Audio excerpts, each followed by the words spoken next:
থাকবে। আমি এমন সিনারি দেখলাম আমার চোখে, বেহুলা লক্ষিন্দরের গল্প শুনছেন না? যে মানুষ মরে যাওয়ার পর তাকে কলার ভেলায় ভাসায় দেয়, আমি এরকম লাশ হাতে ধরে দেখছি যে মানুষ মরতেছে, ভেসে যাচ্ছে, কবরের জায়গা নাই, কবরের জায়গা নেই, মাটি তো নাই।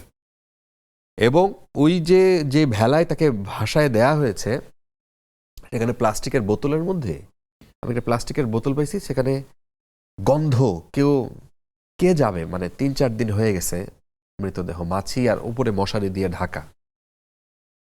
তো আমি কাছে গেলাম, লেখা একটা চিরকুটের মধ্যে যে একটা মুসলিম মহিলা, নাম দেয়া ছিল, ভুলে গেছি নামটা, উনি একজন মুসলিম নারী, আমরা জানাজা দিতে পারি নাই, পারলে জানাজাটা দিয়ে দিয়েন।